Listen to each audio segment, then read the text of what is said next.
देवशयनी आषाढ़ी एकादशी की कथा। एक समय की बात है, ब्रह्मा जी ने सरस्वती जी से जाना कि यह एकादशी क्यों बहुत महत्वपूर्ण है। सरस्वती जी ने उत्तर दिया, हे पितामह, यह एकादशी शुक्ल पक्ष में आने वाली है और श्रीहरि की प्रीति और आनंद की वृद्धि करती है। इसे देवशयनी एकादशी भी कहते हैं। ब्रह्मा जी ने पुनः पूछा, देवी, इस एकादशी का कारण क्या है और इसकी विधि क्या है? सरस्वती जी ने जवाब दिया, एक बार भगवान विष्णु ने देवताओं को कहा कि वे भूल गए हैं कि उन्होंने मानवता को धरती पर अवतार देकर उनकी समस्याओं को दूर किया था। इसलिए वे अपनी शक्ति को पुनः वैकुंठ ले जाने का निर्णय लिया।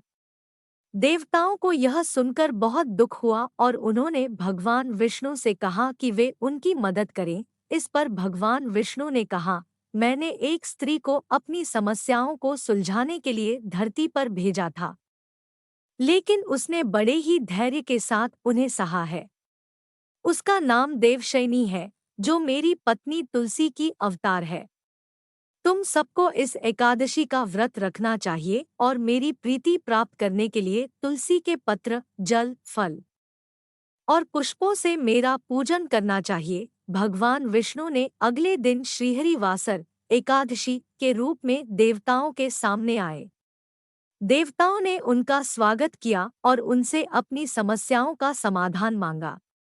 भगवान विष्णु ने कहा, मैं तुलसी के रूप में जन्म लेने वाली स्त्री के साथ विवाह करेंगे और मेरा आवास धरती पर बनेगा। इसके बाद भगवान विष्णु ने तुलसी के साथ विवाह किया और धरती पर उनका आवास स्थापित किया।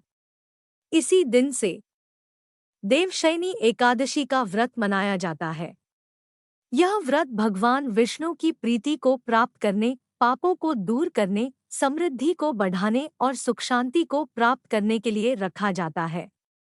इस दिन भक्त व्रत के साथ भगवान विष्णु की पूजा अर्चना करते हैं और उन्हें विष्णु सहस्त्रनाम स्तोत्र का पाठ करते हैं। यह व्रत श्रद्धालु और भक्तिमय दिखाने का अवसर है और सभी पापों को नष्ट करने की शक्ति रखता है।